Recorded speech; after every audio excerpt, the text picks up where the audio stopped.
하나님 말씀 요한복음 17장 1절에서 5절 말씀입니다. 신약성경 176쪽에 있습니다. 한 절씩 합니다. 예수께서 이 말씀을 하시고 눈을 들어 하늘을 우러러 이르시되 아버지여 때가 이르렀사오니 아들을 영화롭게 하사 아들로 아버지를 영화롭게 하게 하옵소서. 아버지께서 아들에게 주신 모든 사람에게 영생을 주게 하시려고 만민을 다스리는 권세를 아들에게 주셨음이로소이다. 영생은 곧 유일하신 참 하나님과 그가 보내신 자 예수 그리스도를 아는 것이니이다. 아버지께서 내게 하라고 주신 일을 내가 이루어 아버지를 이 세상에서 영화롭게 하였사오니 다 같이 아버지여 창세 전에 내가 아버지와 함께 가졌던 영화로서 지금도 아버지와 함께 나를 영화롭게 하옵소서. 아멘. 제목 같이 읽겠습니다. 아들로 아버지를 영화롭게 하옵소서. 요한복음 17장은 예수님의 고별 설교라고 이야기하기도 하고, 그 다음에 대제사장적 기도라고 이렇게 말하기도 합니다. 왜 그러냐면 예수님 하신 기도가 레위기 16장에 나오는 대제사장의 축복 기도하고 그 순서가 너무 닮아 있기 때문에 그렇습니다. 레위기 16장에 보면은 대속죄일에 대제사장이 자기 자신을 위해서 그리고 가족을 위해서 백성들을 위해서 속죄와 번제를 드리는 장면이 나옵니다. 근데 오늘 요한복음 17장에도 보면은 예수님이 자기 자신을 위해서 그 다음에 제자들 위해서 그리고 하나님 믿는 백성들을 위해서 기도하고 있는 내용이 흡사하게 닮아 있습니다. 그래서 17장을 대제사장적 기도 이렇게 우리가 보통 말하기도 합니다. 그 예수님께서 요한복음 13장에서 16장까지 다락방 강화라고 하는데 마지막으로 이제 제자들에게 어떻게 해야 될 것인지를 이야기해 주었다면은 감람산으로 가는 과정 속에 중간에 예수님이 아마 하늘을 우려서 두 손을 들고 큰 목소리로 제자들이 들을 수 있는 큰 목소리로 이 기도를 했다는 것을 알 수 있습니다. 이렇게 무릎 꿇고 조용한 곳에서 한 기도가 아니라 큰 곳에서 들릴 수 있는 소리로 제자들에게 기도했다는 것을 우리가 알 수 있는데 왜 예수님이 이렇게 큰 소리로 기도했을까요? 조용히 기도해도 되는데 다른 이유가 있지 않고 지금 앞으로 제자들은 어려움을 당하게 될 것입니다. 예수님 떠나가고 나시면 상상할 수 없는 그 어려움들이 그 제자들 가운데 찾아오게 될 테인데 제자들에게 걱정하지 말아라. 내가 너희를 떠나지 않고 내가 끝까지 너희를 지켜줄 것이다. 그리고 내가 너희를 떠날지라도 끝까지 하나님 앞에 내가 하늘 보좌 위에서 기도해 줄 것이다. 이런 것들을 기억하라고 위로해 주려고 이렇게 예수님이 큰 소리로 기도했다는 것을 우리가 알 수 있습니다. 세상에서 많은 이제 위로의 소리가 있지만 가장 큰 위로는 제가 경험해 보니까 누군가 나를 위해서 기도하고 있다는 것이 가장 큰 위로가 되더라고요.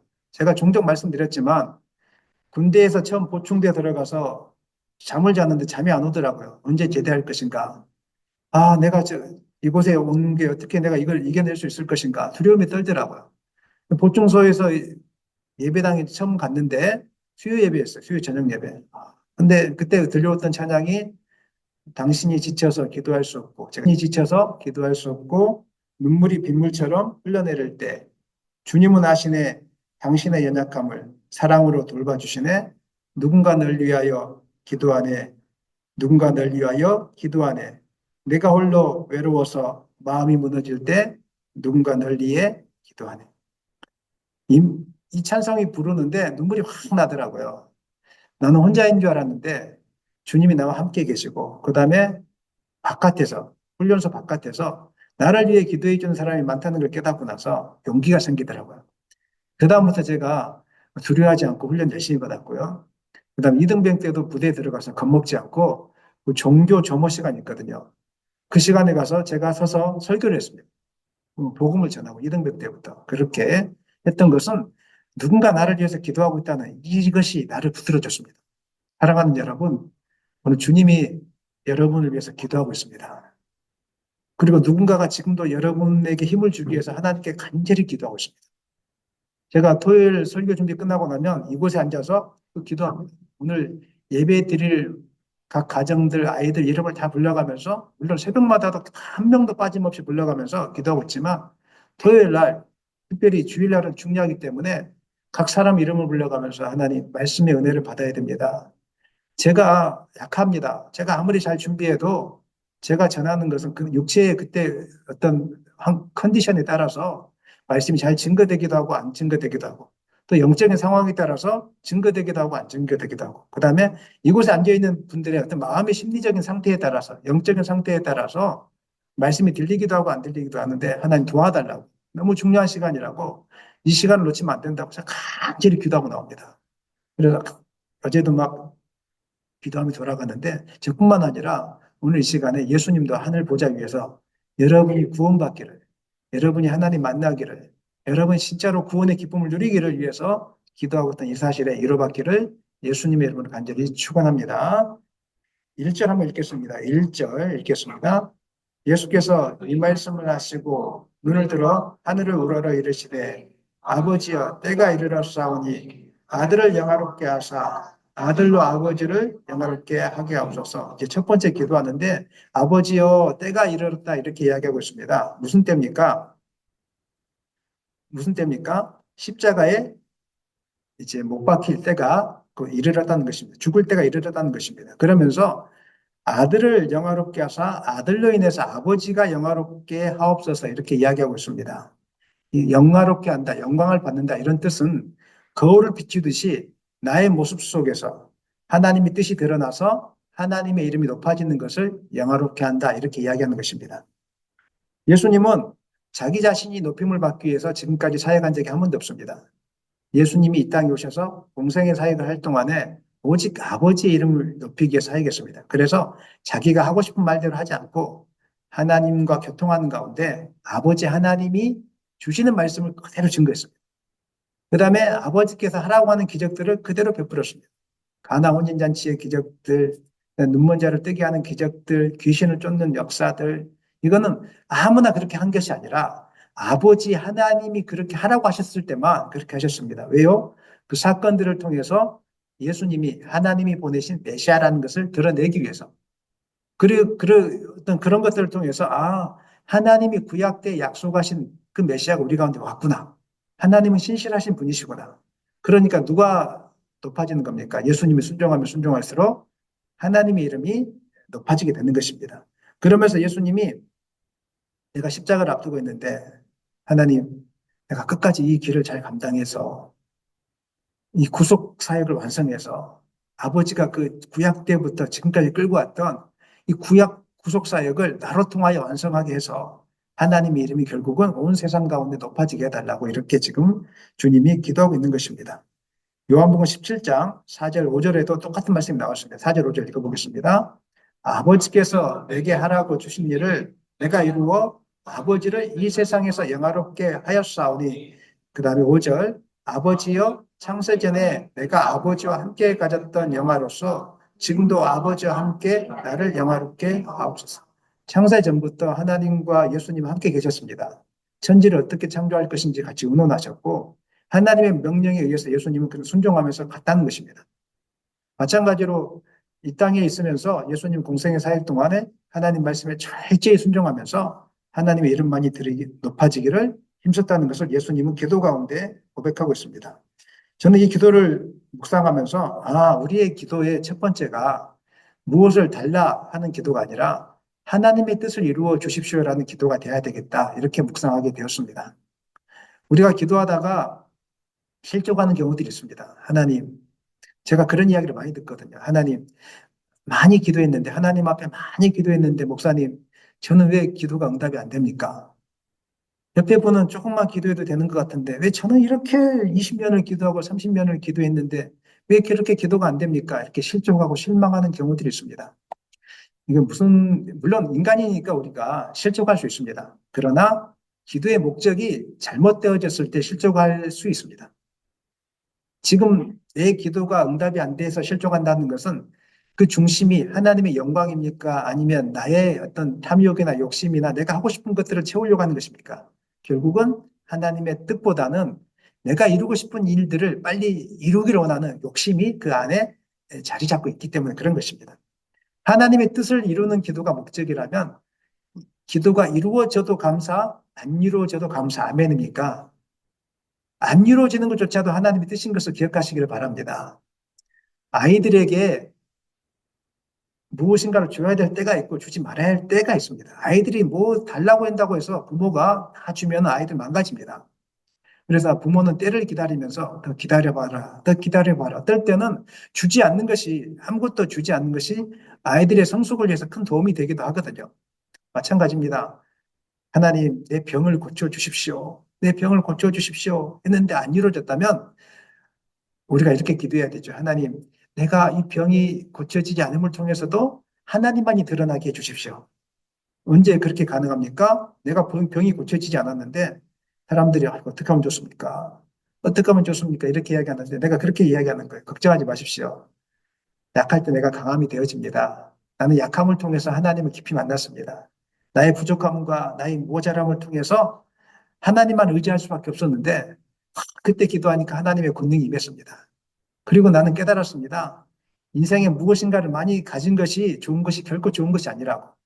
가지지 못했을지라도 여호와 하나님을 만나는 것이 가장 복 중의 복이라고. 내가 많은 것을 가졌을 때는 하나님을 노래하지 못했습니다. 내가 많은 것을 가졌을 때는 감사함이 없었습니다. 그런데 삶 속에서 무엇인가 하나씩 잃어버리기 시작하고 주변 떠나가기 시작하고 내가 원하는 것대로 뜻대로 이루어지지 않기 시작하면서 나는 그때 비로소 하나님께 엎드렸는데 그때서 비로소 그제서야 하나님이 나를 사랑한다는 이 사실을 분명하게 깨달았습니다. 그리고 하나님이 나를 지켜주고 있다는 사실을 깨달았습니다. 이렇게 한다면 듣는 사람이 얼마나 은혜가 되겠습니까? 우리가 이제 다니엘 기도회 이번 주 금요일부터 하게 되는데 저기 나오신 분들은 다들 이제 하나님을 만나셨던 분들에 대한 이야기, 안경들을 해주는 거예요. 보면은 평안함 속에서 하나님 만나지 않았어요. 대부분의 특징들이 고통 속에 있다가 그래서 이제 그 은혜라는 곡을 지었던 분도 가사를 보면은 다 그렇지 않습니까? 전부 다 내가 지내왔던 모든 것들이 하나님의 은혜였어요. 언제 고백했다고요? 아이가 아플 때, 아이가 고통 속에서 죽어갈 때, 비로소 하나님의 모든 것이 은혜였다는 것을 깨닫게 되어지는 것입니다. 사랑하는 여러분, 여러분의 첫 번째 기도가 하나님의 영광이 되기를 원합니다. 내가 일이 이루어져도 일이 이루어지지 않아도 그것 때문에 뭐 부끄러워하거나 아니면 교만할 필요도 없습니다. 오직 나의 목적이 하나님의 영광을 드러내는 것이라면 우리 감사하지 않겠습니까? 감사하지 않겠습니까? 그래서 기도할 때 하나님 주신 이도 여호와시오 취하신 도 여호와시오니 여호와의 이름이 찬양을 받으시기를 간절히 소망합니다. 이렇게 고백한 여러분 될 수 있기를 예수님의 이름으로 간절히 축원합니다. 우리가 하나님 아버지의 뜻대로 기도하기 위해서 두 가지가 필요합니다. 어떻게 우리가 하나님께 영광 돌릴 수 있고 하나님의 뜻에 순종할 수 있을 것인가? 두 가지가 필요한데 첫 번째는 하나님과의 친밀한 교제입니다. 누구든지 그 친밀한 교제가 없이 하나님의 뜻을 이해할 수 없습니다. 일주일 동안 지내면서 말씀을 보지 않고 기도하지 않는 상태에서 하나님의 뜻이 어디 있는지 어떻게 알 수 있겠습니까? 하나님과 친밀한 교제 가운데 우리가 하나님이 무엇 하기를 원하시는지를 깨닫게 되는 것입니다. 예수님은 항상 하나님과 만나는 시간들을 놓치지 않았습니다. 여러분 아시는 것처럼 40일, 광야에서 40일 금식 기도를 하셨고, 그 다음에 새벽 미명에 항상 기도하셨고, 또 때로는 피곤하셨지만은 밤이 새도록 기도하셨습니다. 복음서에 보면은 예수님께서 중요한 순간마다 기도하는 장면이 기록되어 있는데 몇 번 정도 기록되어 있냐면 한 21번 정도 이렇게 기록되어 있다. 이렇게 학자들이 찾아냈습니다. 예수님은 기도를 통해서 하나님과 친밀한 교제를 나누셨고, 그다음에 하나님의 뜻을 깨닫고 순종의 길을 갈 수가 있었던 것입니다. 그러므로 우리가 항상 기도하는 일을 최우선순위로 올려놔야 됩니다. 바쁘니까 제가 기도 못했습니다. 그러면 하나님 뜻을 알 수가 없습니다. 바쁘니까 기도 못하면 나중에 또 찬력이 찾아와서 실망하게 되고 실족하게 되어집니다. 바쁠수록 여러분 기도하시길 바랍니다. 자기 자신에게 옆에 분에게도 축복하시죠. 바쁠수록 더 기도하십시다. 시작. 바쁠수록 더 많이 기도하십시다. 자, 우선순위로 기도하면서 아침에도 기도할 때 오늘도 하나님의 뜻을 깨닫고 순종하는 하루가 되어지게 도와달라고. 그러면 우리가 하루 종일 기쁨으로 살 수 있지 않겠습니까? 이렇게 기도해야 되는 것입니다. 두 번째는 삶 속에서 하나님의 뜻을 이해하기 위해서 성령의 임재하심 혹은 성령의 권능 받기를 여러분 사모하시기를 간절히 축원합니다. 우리의 힘으로 하나님의 뜻을 이룰 수가 없습니다. 하나님의 뜻을 깨달았습니다. 하지만 뜻을 깨닫는 것과 이루는 것은 또 다른 것입니다. 뜻을 깨닫고도 이루지 못하는 것은 내 힘으로 하려고 하기 때문에 그런 것입니다. 내 힘으로 하면 아무것도 안 됩니다. 예수님께서는 자신의 힘으로 하나님의 뜻을 이룰 수 없다는 것을 아셨기 때문에 늘 기도하면서 성령의 권능받기를 사모하셨습니다. 십자가의 길을 갈 때 겟세마네 동산의 기도를 여러분 기억하고 계시죠? 그때 하는 기도가 무엇이었습니까? 아버지여, 내 뜻이 아니라 누구의 뜻을 이루어 달라고요? 아버지의 뜻을. 십자가의 길조차도 자기 혼자서 갈 수가 없었습니다. 그래서 십자가의 길을 가게 도와달라고 성령의 권능을 달라고 예수님이 하나님 아버지 앞에 간절히 기도했다는 것을 알 수 있습니다. 우리가 믿음의 길 위에서 실패하는 이유는 처음에는 하나님의 능력을 의지했다가 조금 세월이 지나면서 자신의 지혜와 경험을 의지하기 때문에 그렇습니다. 제가 가장 조심하는 것은 기도하기를 멈추는 것입니다. 그동안 비전 트립을 여러 번 해봤기 때문에 이렇게 하면 할 수 있어. 충분히 괜찮아. 이러는 그 순간에 모든 것이 막히는 것을 저는 잘 알고 있거든요. 그렇기 때문에 항상 처음 하듯이, 무슨 일을 하든지 처음 하듯이, 주일날도 매주마다 예배 드리고 있지 않습니까, 우리가. 매주마다 예배 드리는데, 나는 익숙하니까 이제 뭐 준비하지 않아도 괜찮아. 그냥 늘 익숙한 대로 해버리면 그냥 망가지는 거예요. 늘 마음의 처음처럼 하나님 아버지, 오늘 하나님의 능력이 임하지 않으면 예배 시간에 늘 그냥 무기력하게 있다가 가버립니다. 하나님 역사해 주셔서 하나님 제가 말씀 준비했지만 이곳에 성령의 기름을 부어 주셔서 이 말씀이 능력의 말씀이 되게 도와주시고 각 사람에게 영적인 영향력을 끼치는 말씀이 되게 하여 주시옵소서. 처음처럼 이렇게 기도하고 성령 받기를 제가 사모하고 있습니다. 사랑하는 여러분, 성령 받기를 사모하시기를 소망합니다. 우리의 힘으로 하나님의 뜻을 이룰 수가 없습니다. 우리는 연약하고 유혹에 빠지기 쉽고 넘어지기 쉽기 때문에 늘 하나님 앞에 우리가 기도하며 가야 되는 것입니다.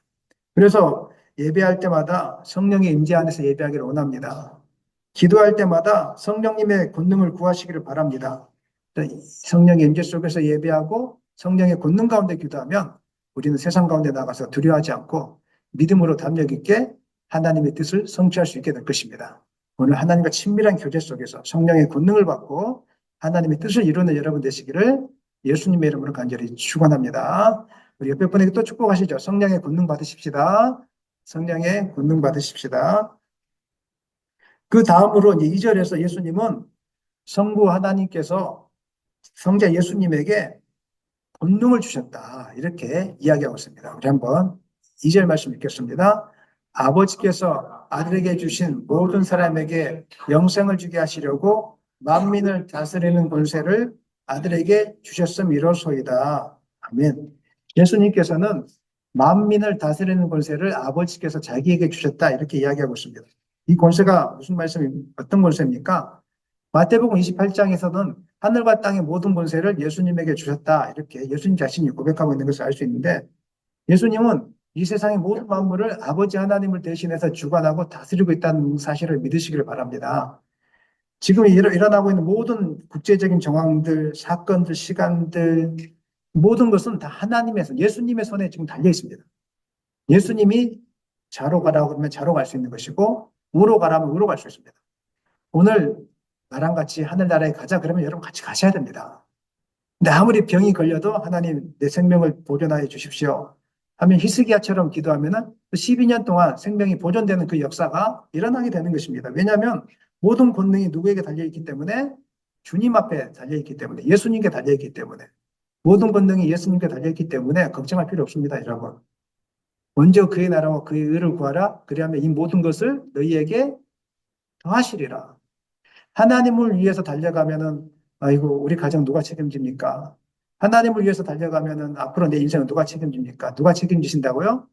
예수님이 책임져 주신다고. 하늘과 땅의 모든 권세를 가지신 예수님 반드시 책임져 주십니다. 한번 시도해 보십시오.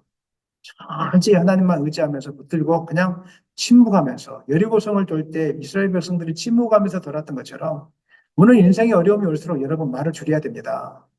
인생의 어려움이 찾아올수록 누구랑 대화하는 것을 줄여야 됩니다. 하나님 앞에 나와야 됩니다. 인생의 어려움이 찾아올수록 하나님께 나와서 기도하고 하나님의 역사하심을 구해야 됩니다. 그럴 때 하나님 일하심을 보게 되는 것입니다. 주님의 일하심을 보게 되는 것입니다. 왜냐하면 모든 권능이 누구에게 있기 때문에 예수님께 있기 때문에 여러분 두려워할 필요가 없는 것입니다. 왜 성부 하나님께서 예수님에게 하늘과 땅의 모든 권세를 주셨을까요?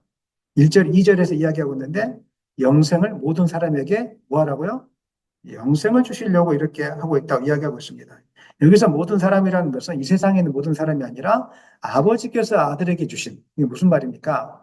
하나님이 선택하신, 하나님이 구원하기로 작정하신 모든 사람에게 영생을 주기 위해서 그 권능을 예수님에게 주셨다고 이렇게 말씀하고 있습니다. 이 권능이 주님에게 있다는 것은 우리에게 놀랍고 감사한 일입니다. 왜냐하면 우리가 예수님을 믿고 갈 때 구원의 은혜가 있지만 이것을 지킨다는 것은 쉽지 않습니다. 어려움들이 많습니다. 일주일 동안도 우리의 믿음을 흔드는 일들이 얼마나 많은 일이 있는지 모릅니다. 우리를 분주하게 만들고 바쁘게 만들고 사람들로 하여금 분노가 치밀게 만들고 여러 가지 일들을 통해서 하나님 말씀을 듣지 못하게 만들고 내 안에 있는 구원의 은혜를 누리지 못하게 하는 일들이 우리가 너무 많이 있습니다. 그래서 사람들이 다 중중에 다 넘어지고 와서 주일에 와 있으면 멍하고 앉아있는 경우들이 막 있습니다. 연약하기 때문에. 우리 수시로 지금 사탄도 가만히 있지 않고 우는 사자처럼 두루다니며 산길자를 찾고 있습니다. 할 수 있는 대로 영적인 귀를 막아서 하나님 말씀을 듣지 못하게 만들고 마음을 심하게 괴롭게 만들어서 아프게 만들어서 말씀이 들려지지 못하게 하는 것이 바로 사탄의 미혹이고 유혹입니다. 이럴 때 어떻게 이길 수 있겠습니까? 성경은 뭐라고 이야기하고 있냐면 예수님께서 이 권능으로 내가 너의 믿음을 끝까지 경주할 수 있도록 지켜줄게 이렇게 이야기하고 있습니다. 하나님께서 주님이 이게 권능을 주신 이유는 우리가 믿음을 끝까지 지켜서 천국에 가게 하시려고 우리를 지켜주고 있는 것입니다. 그래서 세상이 어떤 것일지라도 우리를 하나님의 사랑, 영상에서 끊어내지 못한다는 이 사실 확신 가운데 거하시기를 소망합니다. 나는 인생이 끝났구나. 나는 아무것도 아니구나. 나는 믿음의 길에도 실패했구나. 이렇게 마음먹지 마십시오. 이건 사탄이 주는 것이고 그런 상황 속에서도 우리를 믿음의 길로 인도하시는 분이 누구시라고요? 하늘과 땅의 모든 권세를 가지신 예수님이 여러분이 흔들리고 넘어지지라도 붙잡아 주시고 끝까지 이끌고 가실 것입니다. 아멘입니까? 성경에서는 그 이야기를 하고 있습니다. 우리 로마서 8장 35절로 37절 말씀 읽겠습니다. 누가 우리를 그리스도의 사랑에서 끊으리요 환난이나 궁고나 박해나 기근이나 적신이나 위험이나 칼이라 기록된 바 우리가 종일 주를 위하여 죽임을 당하게 되며 도살당할 양같이 여김을 받았나이다 함과 같으니라. 그러나 이 모든 일에 우리를 사랑하시는 이로 말미암아 우리가 넉넉히 이기느니라. 이 세상에는 우리의 믿음을 흔들려고 하는 위협이나 그다음에 환난이나 공고가 무엇입니까? 자신이 통제할 수 없는 극심한 어떤 걱정, 불안 이런 것들이나 박해나 기근이나 적신이 무엇입니까? 벌거벗음이나 어떤 사회적인 소외를 당하는 것 이런 것들 왕따를 당하는 것이죠. 그다음 위험이나 칼이 무엇입니까? 핍박이나 순교 이런 요소들이 사람을 절망시킬 수 있지만 그것이 우리의 믿음을 해치지 못합니다. 주님께서 우리를 강력하게 붙잡아주고 있기 때문에 순교당한 사람들도 기쁨으로 순교를 하게 되는 것이고 고난 속에서도 하나님을 갈망함으로 흔들리지 않는 믿음으로 나아가게 되는 것입니다. 제가 과거를 돌아보니까 어려운 일들이 많이 있었거든요. 근데 그때마다 오히려 믿음이 강해졌던 것은 제가 의지가 강했기 때문이 아니라 예수님이 저를 끝까지 붙잡아 주셨기 때문에 순간순간마다 예수님이 저에게 기름 부어주시고 말씀을 들려주시고 만나주셨기 때문에 제가 이렇게 달려왔다는 것을 저는 고백하지 않을 수 없습니다. 사랑하는 여러분, 예수님이 하늘과 땅의 권세를 가지신 예수님이 여러분 지켜주십니다. 이 사실만을 붙들기를 소망합니다. 두려워할 필요가 없습니다. 실제로 바울도 여러 가지 고통 속에 있었습니다. 그러나 자신의 삶을 통해서 깨달았던 유일한 진리는 하나님의 백성들에게는 세상이 주는 고통이 아무것도 아니라는 사실입니다. 왜냐하면 세상의 모든 권세를 쥐고 계신 예수님이 넉넉하게 이길 힘을 그때그때마다 주실 것이기 때문에 아멘입니까? 그때그때마다 주십니다. 그래서 어떤 위협적인 상황도 두려워하지 않는 것은 주께서 지켜주실 거기 때문에 이 사실을 붙들고 담대하게 승리하는 여러분 되시기를 예수님의 이름으로 간절히 축원합니다. 사랑하는 여러분, 주님은 세상 어떤 고통보다 크신 분이십니다. 이 사실을 믿고 나가기를 간절히 축원합니다. 예수님께서 아버지 하나님으로부터 하늘과 땅의 모든 권세를 부여받은 이유가 바로 하나님이 택한 백성들에게 영생을 주게 하기 위함이다. 이렇게 말씀하셨습니다. 그러면서 계속적으로 밝히고 있는 것은 어떻게 우리가 이런 영생을 소유하고 누릴 수 있을 것인가? 기도 속에서 이렇게 이제 예수님이 말씀하고 있습니다. 우리 3절 읽겠습니다. 영생은 곧 유일하신 참 하나님과 그가 보내신 자 예수 그리스도를 아는 것입니다. 예, 영생이 무엇입니까? 영생이 무엇입니까? 혹시 영원히 사는 것이 영생입니까? 아니죠. 어, 지옥에서도 영원히 삽니다. 하나님과 함께 더불어 영원히 사는 것이 영생입니다. 이 땅에 사는 사람들도 오래 살지만 90살, 100살까지 사시는 분들이 있어요. 근데 그분의 삶이 우리가 하나님 없는 그분의 삶이 영생이라고 할 수 없는 것은 하나님 없는 90살, 100살은 지옥이기 때문에 그렇습니다. 하지만 60년, 50년을 살아도 하나님이 있는 삶은 천국과 같은 삶이 되는 것입니다. 그게 영생입니다. 오늘 여러분 혹시 지옥과 같은 삶을 살고 있습니까? 그러면 하나님과의 관계가 끊어져 있다는 것입니다. 하나님께로 돌아오기를 소망합니다. 환경이 어려운 거 그것이 지옥이 아닙니다. 하나님이 느껴지지 않는 것, 하나님이 나와 함께하는 것이 깨달아지지 않는 것, 이것 자체가 지옥입니다. 제가 조금 전에 말씀드렸지 않습니까? 그 지옥과 같은 군대에 들어가서 제가 30년 전에 군대에 갔을 때는 그 폭력도 많았고 폭행도 많았거든요. 여러 가지 환경들이 좋지 않았습니다. 근데 그 상황 속에서도 버틸 수 있었던 것은 하나님이 나와 함께 계셨기 때문에 놀라운 것은 그때그때마다 말씀을 주셨어요. 제가 어떤 걸 선물로 받았냐면 복대 성경을 선물로 받았거든요. 복대 성경을 이 호주머니 넣고 다니면서 그 군대에서 훈련 받다가 쉬는 시간이 있습니다. 남들은 이제 담배를 피워요. 그럼 저는 뭐 했을까요?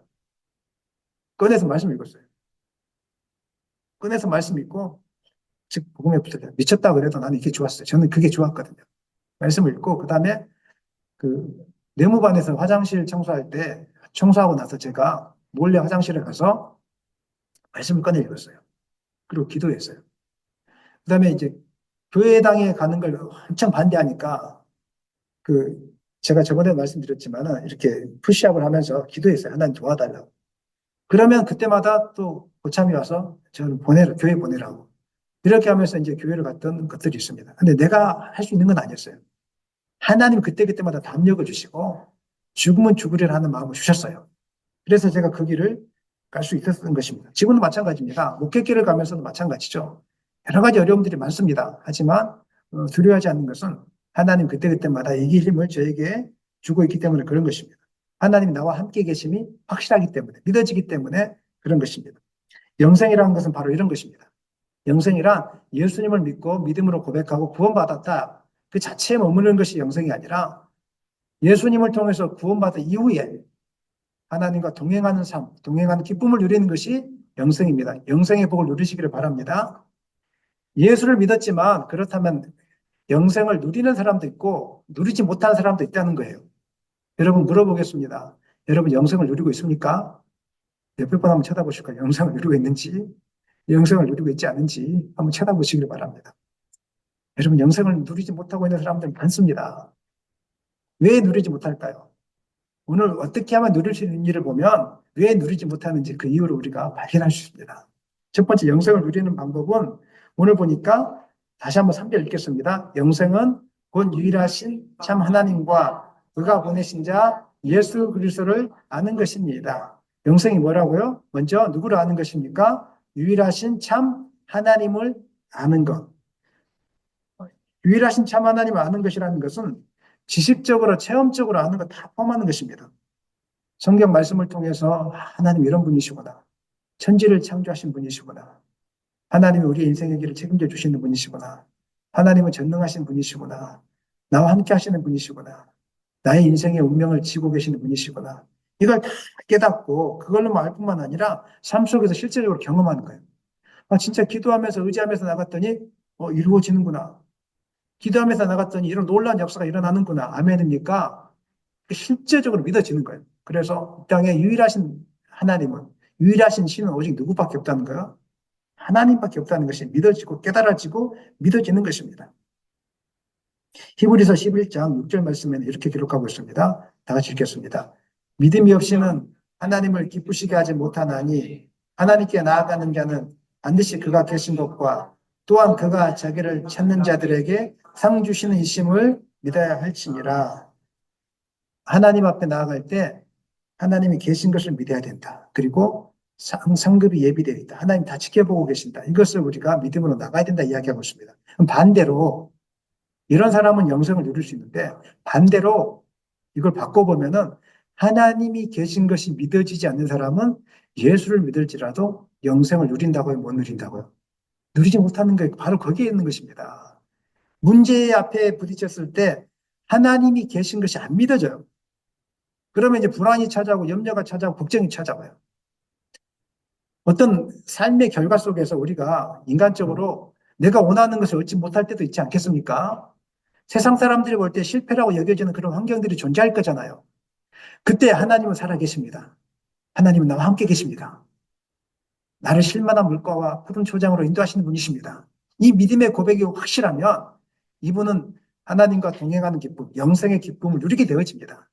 그런데 그 순간에 하나님이 보여지지도 않고 느껴지지도 않고 나 인생 끝났구나 이러면 예수를 고백하지만 영생을 누리지 못한 그런 삶을 살게 되는 것입니다. 사랑하는 여러분, 영생을 얻고 누리기를 원하십니까? 하나님의 살아계심을 인정하고 믿음으로 담력 있게 나가기를 원합니다. 아멘. 믿음으로 요단강을 건너기를 소망합니다. 아멘. 여러분 앞에 요단강의 시련이 있을 수 있어요. 홍해의 시련이 있을 수 있어요. 그 앞에 하나님 그냥 건너라 할 때 하나님 배가 없는데 어떻게 건너니까 이렇게 하지 마시고 조금 믿음으로 선포하고 나가기를 소망합니다. 이럴 때 영생의 복을 누리게 될 것입니다. 두 번째로 그 다음에 영생은 누구를 아는 거라고 나왔습니까? 그 보내신 자 예수님을 아는 것이다. 이렇게 나와 있습니다. 예수라는 말은 구원자 이런 뜻을 갖고 있습니다. 그리고 그리스도란 말은 기름 부음을 받은 자. 그러니까 예수 그리스도는 구원자로서 기름 부음을 받은 하나님의 택하심을 받은 기름 부음을 받으신 구원자라는 것을 이렇게 그 안에 이름 안에 이제 있게 되는 것입니다. 예수님은 우리의 대제사장으로 오셔서 하나님과 우리 사이에 중보 역할을 해주셨습니다. 옛날 구약시대 때 대제사장이 이스라엘 백성과 하나님 사이를 역할을 연결시켜줬던 역할을 했던 것처럼 예수님이 이 땅에 오셔서 우리로 하여금 하나님의 뜻을 깨닫게 해주시고 그리고 하나님께로 인도하는 그런 역할을 하셨다는 것입니다. 그리고 예수님은 구약시대 때 대제사장은 제사장 역할만 했지만 예수님은 유월절 희생 어린 양이 되셨습니다. 제물이 되셨습니다. 예수님은 우리를 위해서 십자가 위에서 희생 제물이 되셔서 우리의 죄를 깨끗하게 다 씻어주셨습니다. 그 다음에 만왕의 왕이 되셔서 하늘과 땅의 모든 권세를 가지고 이 땅을 통치하고 계시면서 우리가 힘들고 어려울 때마다 도와주시고 붙들어주고 계십니다. 또 뿐만 아니라 예수님은 선지자로 이 땅 가운데 오셔서 말씀을 통해서 어떻게 사는 것이 바르게 사는 길인지를 그때그때마다 인도해주고 계십니다. 여러분 믿으십니까? 예수님이 이런 분이라는 이 사실을 믿으십니까? 이 세상에는 하나님을 본 사람이 있습니까? 없습니까? 하나님을 본 사람이 있다고 나옵니까? 없다고 나옵니까? 성경에. 한 명도 없습니다. 그럼 어떻게 우리가 하나님을 볼 수 있죠? 누구를 통해서 볼 수 있지 않습니까? 누구를 통해서 볼 수 있습니까? 예수님을 통해서 하나님이 어떤 분인지를 알 수 있습니다. 요한복음 1장 18절에 나와 있습니다. 읽겠습니다. 원래 하나님을 본 사람이 없으되 아버지 품속에 있는 독생하시는 하나님이 나타내셨느니라. 예수님께서는 하신 사역들과 말씀을 통해서 이 땅 가운데 하나님이 어떤 분이신 것을 직접 드러내 보이셨습니다. 그래서 우리가 예수님을 알기만 하면, 예수님을 경험하기만 하면 하나님이 어떤 분인지를 우리가 깨닫게 되고 알 수 있게 되는 것입니다. 하나님이 어떤 분이신지, 예수님이 어떤 분이신지, 예수님을 통해서 하나님을 깨닫고 나면 그 하나님의 영광에 압도되어서 누구든지 엎드리게 되었습니다. 실제로 하나님 앞에 엎드리게 되었습니다. 우리가 죄를 지을 때 두려워하지 않는 이유는 하나님의 영광이 하나님이 어떤 분이신지를 잘 모르기 때문에 그렇습니다. 하나님이 사랑의 하나님이기도 하지만 그 우리가 감히 접근할 수 없는 그 영광스러운 하나님이라는 것을 안다면 우리가 함부로 죄를 지을 수가 없습니다. 그래서 베드로가 물고기를 잡다가 저 깊은 데로 가서 그물을 던지라 했더니 물고기가 많이 낚여졌을 때 베드로가 놀라면서 했던 말이 있습니다. 주여 나는 죄인이로소이다. 무슨 말입니까? 누구든지 예수님에 대해서 분명하게 알게 되고 예수님을 통해서 하나님을 알게 되면 겸손해질 수밖에 없다는 것입니다. 진짜로 영생을 누리는 사람, 예수님을 알고 하나님을 알을 통해서 영생, 하나님과 동행하는 삶을 누리는 사람들의 특징이 여기서 나오기 시작합니다. 진짜로 예수님을 고백하는 사람은, 하나님을 고백하는 사람은 겸손해집니다. 그리고 항상 말씀 앞에서 겸손해지면서 하나님을 따라가려고 애를 쓰게 되어집니다. 하나님과 교제하는 그 시간을 가장 기뻐하게 되어지고, 그 다음에 예수님의 성품이 그 사람의 성품이 되어지기 시작합니다. 이전에는 막 싸납고 막 질투하고 막 분노가 가득했던 사람이 예수님을 깨닫고 나서 그 영광에 압도되기 시작하면서 성령이 이끌리기 시작하면서 마음의 온유함이 막 드러나기 시작하고, 한 번도 누군가를 용서하지 못하고 사랑하지 못했던 그 사람이 예수님이 누구인지 깨닫고 예수님을 통해서 하나님을 보기 시작하면서 사랑하는 것들이 가능하게 되어지는 것입니다. 여러분, 그렇게 될 수 있기를 소망합니다. 그리고 예수님을 진짜로 만난 사람, 영생의 복을 누린 사람들은 이제 더 이상 이 땅에 소망을 두지 않습니다. 사랑하는 여러분, 왜 자꾸 속상해 하세요? 하나님이 뭐라고 말씀하시냐면, 너는 이 땅에 소망을 둘 사람이 아닌데 왜 자꾸 이 땅에 소망을 두면서 속상해 하니? 그 돈이 뭐라고 돈에 매여 있니? 그 사람이 뭐라고 사람에 매여 있니? 자식이 뭐라고 자식한테 매여 있니? 그거 매여 있지 마. 뭐 사람한테 자꾸 인정받으려고 해. 그거 하지 마. 나를 바라봐. 주님 알아보기를 소망합니다. 하늘을 바라보기를 소망합니다. 믿음이 없이는 기쁘시게 못하나니 하나님께 나아간 자는 반드시 하나님이 계신 것과 그가 자기를 찾는 이들에게 상 주시는 이심을 믿어야 할지니라. 우리는 나그네 인생인 것입니다. 우리의 본향은 이 땅이 아니라 하늘나라에 있습니다. 이 땅에서 무엇인가를 많이 얻지 못했다고 해서 절망하거나 슬퍼하지 마십시오. 하늘나라의 큰 부하가 여러분을 기다리고 있습니다. 주님이 여러분을 기다리고 있는 것입니다. 수고했다, 착하고 충성들인 종아. 나를 위해서 그 고통 속에서도 나를 인정하고 나를 증거했구나. 이 하나님의 위로하심이 있지 않겠습니까? 이 땅은 잠깐이지만 주님 만날 날은 영원한 것입니다. 이게 바로 주님을 분명하게 만난 사람의 특징입니다. 이게 바로 하나님을 분명하게 인식하고 경험한 사람들이 누릴 수 있는 축복이라는 것입니다.